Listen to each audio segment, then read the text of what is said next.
What's up guys, Mike here, the Detroit Board, with a look at the 8-inch version of the Galaxy Tab 3 series. So we have the 7-inch, 8-inch, and 10-inch.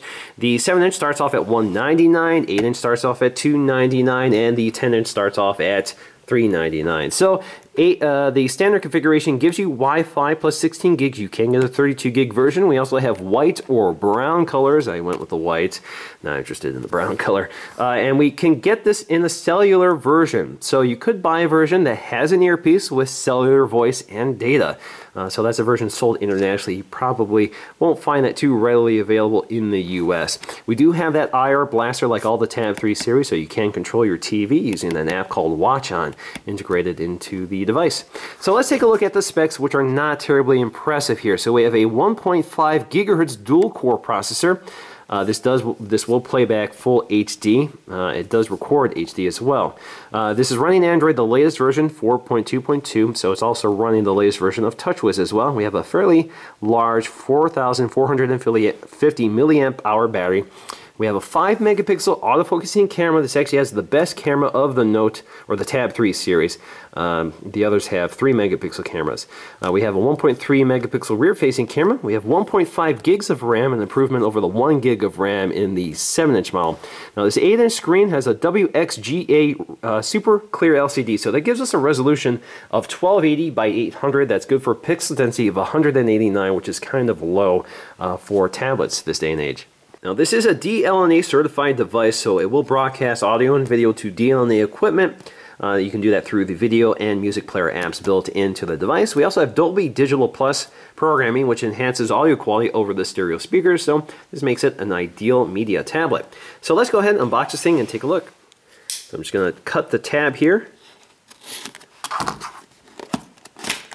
and slide it out. You have a little thumb port here. It's actually upside down. Let's flip it around here. Slide it out. Galaxy Tab 3 8-inch WXGA LCD screen, 1.5 gigahertz dual-core processor, Android OS, with the Watch On app to turn this into your home media remote control. Alright, so I'm just going to lift up here to grab our tablet. We're going to set this aside for just a moment while we take a look at the contents. Alright, so inside we have our micro USB charging cable. We also have our literature packet, which includes quick start guides, some promotional offers, some accessories, Samsung Watch On flyer, and here's our health and safety warranty guide in multiple languages. And we also get our USB wall adapter for charging our tablet.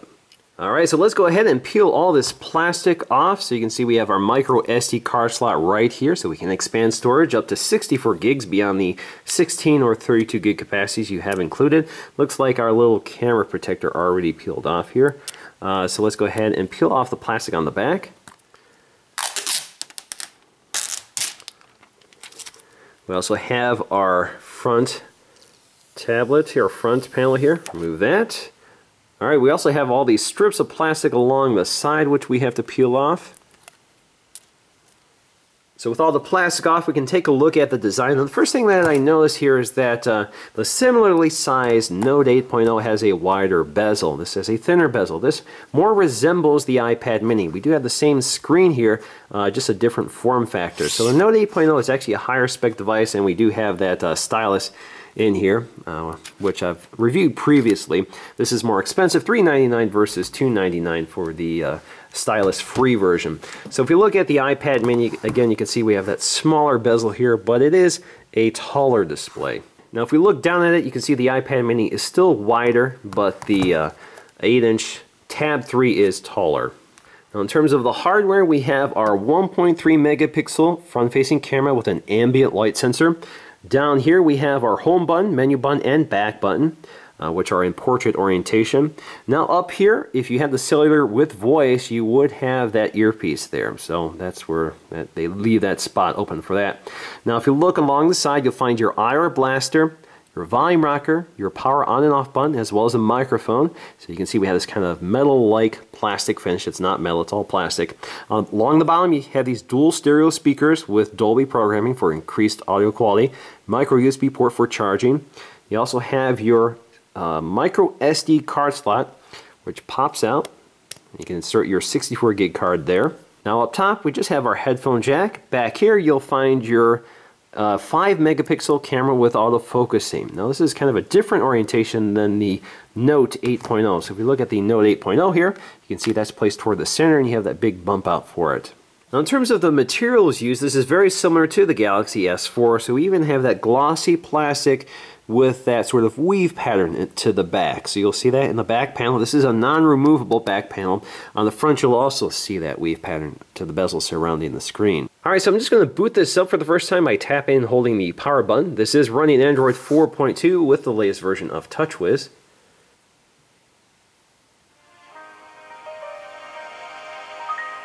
So you get the new Samsung splash screen.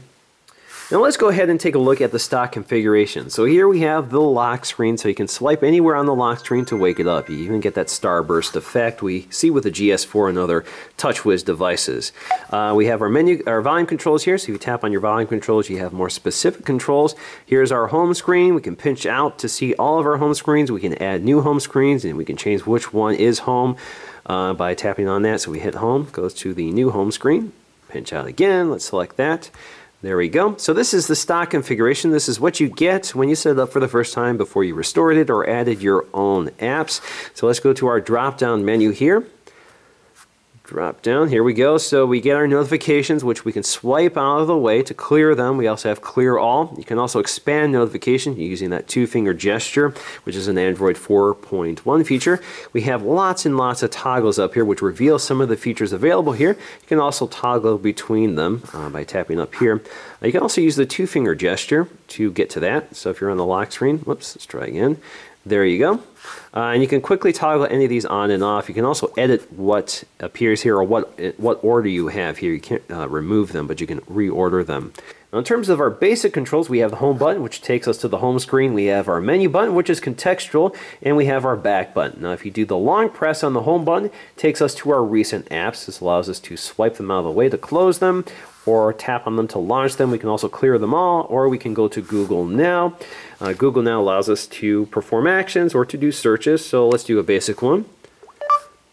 What's the weather like tomorrow in Detroit? Tomorrow's forecast for Detroit is 82 degrees and partly cloudy. Now we can also bring up our task manager here on the left side, so you can see active applications, you can end them all, you can see downloaded applications, our RAM manager, storage, and help. Now we can also bring up S-Voice by double tapping the home button. What's the weather like tomorrow in Detroit? Here is the weather for Detroit, Michigan. Alright, so that's an awesome sounding voice compared to Google Now. We also can get to Google Now by tapping and holding the menu button. What's the weather like tomorrow in San Francisco? Tomorrow's forecast for San Francisco is 68 degrees and partly cloudy. Now we have lots of apps here, including Group Play, which allows you to connect to other Samsung devices in close proximity to each other to share music, video, and games. I've shown that demo before. Game Hub, which is Samsung's game store, Gmail, Google Settings, Flipboard. So we still have Flipboard here. That's you find Flipboard installed by default on all TouchWiz devices. Chat on. We have Chrome. Alarm, calculator, what else do we have? We have the Memo app, we have Paper Artist, which we actually see a lot on the Note series, so you can also get that here, you just don't have the stylus built in.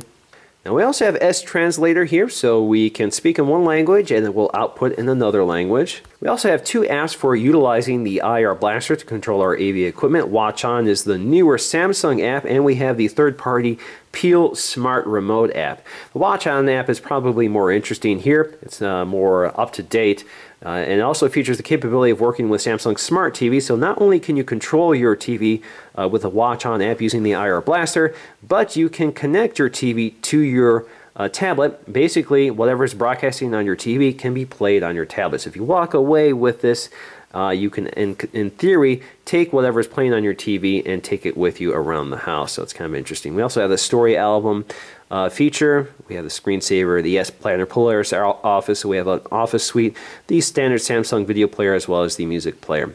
Now, like all Samsung devices, you can easily switch between the home screen just by tapping on any one of them like that, or using that little slider. You can also do that under the apps. You can pinch out to see them all, tap on them, or you can slide them back and forth. You also have your widgets here, so you can pinch out to see all your widgets and scroll through them. Now, in terms of features, there are lots of them up here, and we can access them easily by dropping down here to get access to our quick toggles. We can also jump to our settings, but let me just show you some of them up here. So we have reading mode. Reading mode is interesting. It only works with certain apps like the Google Play Books app.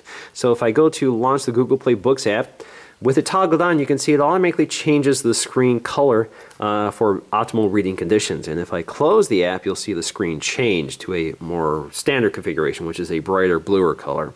Also in that drop-down menu, we do have blocking mode, power saving mode, screen mirroring, multi-window mode, driving mode, smart stay, sync, and airplane. So we do have smart stay technology here. Basically, the camera is watching the presence of your eyes and will prevent the screen from going to sleep. Now, you don't have things like smart pause, air view, air gesturing, all of that stuff from the GS4 is not present on this device.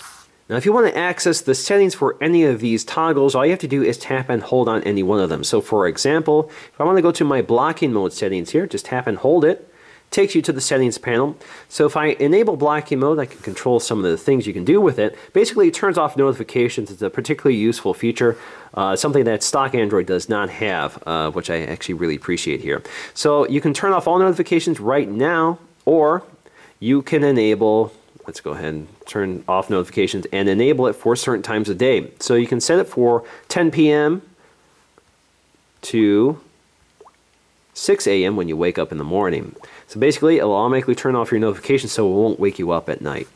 Now we also have multi-windowing mode, which we can enable from the drop-down menu. Right now it's enabled. So if we go to the home screen, tap and hold the back button, it enables the multi-windowing control panel here. So basically you get some apps that support multi-windowing, and you can hide that and it stays omnipresent here, so you can bring it out anytime you want. You can also move this from side to side. But let's just go ahead and launch Chrome. So we can launch Chrome and then we can launch another app. So for example, if we find YouTube here, just drop it into view. And so we can watch a video while we're navigating a website. So it's kind of nice. What's up, guys? Mike here, the Detroit. So there you go. This works in portrait or landscape mode. So you can see it has to adjust here. I'm going to have to click play again. HTC One. But you can adjust the size that the screen takes up. As you can see, it kind of interrupts the video every time you do that. But it works pretty well. And you can also switch between which side the app is taking up. You can also go to full screen mode, or you can close it. Now, in terms of our camera here, this is also using the latest camera app you see with the latest version of TouchWiz, which also supports voice control. So for example, I can say, shoot. Takes a photo, so you can see we do have autofocusing here, so if you tap on any part of the scene, it autofocuses for you, and also adjust the exposure. The camera looks pretty good, definitely a big improvement over the 7-inch tablet I just reviewed. So you can take a photo, you can also record video, and I guess you cannot take photos while recording video. You can pause it, record again, and stop it. Now we also have that mode selector here, which we've seen with the GS4. So for example, you can cycle between audio, night mode, sports, panorama, sound and shot, beauty face, etc. Now you don't have as many settings here as you get with the GS4, and you don't have the dual shot mode where you can record both the front-facing camera and the rear-facing camera in the same shot. Now you can also get to your filters here. You can see we have far fewer of them here. No effect, grayscale, sepia, and negative. You get far more with higher-end TouchWiz devices. Now in terms of screen quality, Samsung does a very good job. So even though it doesn't have the pixel density we've seen with higher-end tablets, this is kind of on the low-end side, the screen quality looks very good. So we have bright whites, nice off-axis viewing, deep contrast with bright, vivid colors. So you can see even if we zoom in all the way on the full The Verge website, you can see we can still read the small text, and of course you can pinch in and out. Performance is also pretty good here, so you can quickly scan through a web page and it loads pretty quickly and renders it pretty quickly. Now in case you're wondering about this thin bezel, similar to the iPad mini has software which accounts for the presence of your thumb near the bezel because the bezel is so thin, but the Samsung does not have such software accommodations. So for example, if I'm scrolling through a page here, and let's say I rest my thumb sort of toward the side, you can see it automatically wants to zoom because it thinks I have 2 touch points here on the screen. Now just to give you an example, the iPad mini, place my thumb on the screen here and I can scroll up and down without zooming. So it sees only one point wanting to scroll, another point just sort of gripping the device. Now the settings view is pretty standard here. You can control your sound, your display. Of course, you have lots of options with Samsung. You even have adapt display with this device, which will automatically adapt the display for the ambient conditions, storage, power saving mode, battery. So you can see the battery status, you can see what apps are taking up battery usage, power saving modes. If you want to control the power saving app or power saving selections, you can do that here. So you can enable CPU power saving and screen power saving, or choose one or the other. Application manager. Location services, the lock screen. So with the lock screen, we can enable a variety of options here, which are turned off by default. So for example, we can have multiple widgets on the lock screen, which is an Android 4.2 feature. We can also enable shortcuts, so apps will appear on the lock screen and we can quickly access them by swiping up on them. We also have language and input. We have our backup settings here. We can also back up and restore Dropbox, Google, Samsung accounts. We can add an account. We have our motion control here. So we just have a few things here. So if we enable this, we can use the palm swipe to capture a screen grab. So if I just do this, let me try again. There you go, does a screen grab. We can also do the palm touch to mute or pause a video or audio. We also have voice control here, which I've enabled. Accessory, so we can change our accessory settings here, so the dock and the audio output mode.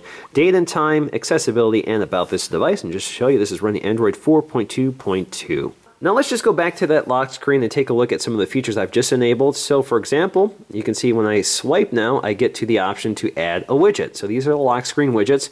So I can add a variety of predetermined widgets. So for example, one of my favorites is Google Now. So now if I go to my lock screen and swipe left, I get my widget. I can go ahead and add another one. So let's add the Gmail widget. So there you go. I have both Google Now and my Gmail widget. Now in terms of our Samsung keyboard, we have several options here. So if we tap and hold them, we'll get them. Now we do have a split keyboard here, which is great for tablets, specifically in landscape orientation. So basically, if you go to landscape orientation, you can now use your thumbs to type on either end. And you can also move it around up and down like this. You can tap and hold that again to get back to your standard configuration. So let's go to the full keyboard. We also have a floating keyboard. So if you just want to use one thumb to type, you can also do that. So it's within thumb distance. We also have a swipe keyboard, which we have to enable. If we go to settings here, you can enable swift key flow. Click OK. If we go back to our keyboard, we can now swipe on that keyboard. We also have voice dictation. This is a test of voice dictation, period, which also works pretty well. Now we can also input using handwriting. So if you had a stylus or your finger, you can just basically write it in. Hello. Now in terms of performance, we score about 8,500 with Antutu on the 8-inch tablet. We scored about 7,000 on the 7-inch tablet. Now the Note 8.0, which is sporting a quad-core processor versus the dual-core, does score considerably better here at 13,500, but certainly both devices are well shy of the 24,500 of the GS4. So this is still a pretty low spec tablet, but it seems to be able to keep up with it anyway. Now Samsung also has a partnership with TripAdvisor, so they preload it with the TripAdvisor app, but they've also integrated the TripAdvisor wallpaper. So if we go to settings, we go to set wallpaper, go to our lock screen, we can set travel wallpaper. So if you click OK here, you do get some options. So you can change the interval at which time it refreshes. So you can do every 3 hours up to every 24 hours. So if you go to your lock screen, you'll get a destination with a corresponding photo. So in this case, New York City, the United States. And in fact, if you look up here in the upper corner, you'll see that TripAdvisor logo. Now in terms of audio, definitely sounds pretty good on this tablet. So you get some Dolby enhancement out of these dual speakers. So you get a more fuller sound, more of a surround sound effect. You also get quite a bit of bass. You can actually feel the device vibrating from the speakers. So it sounds pretty good. Definitely impressed overall with the speaker performance. And all the while, we search for signs of our true enemy's return. So in the end, I feel I can really get behind the Tab 3 8-inch model and recommend it. Performance is good, display looks great, and it's about the right form factor and size. So definitely the vote of confidence for me. So that's going to do for me in this video. Thanks for watching, and I'll see you again in my next video.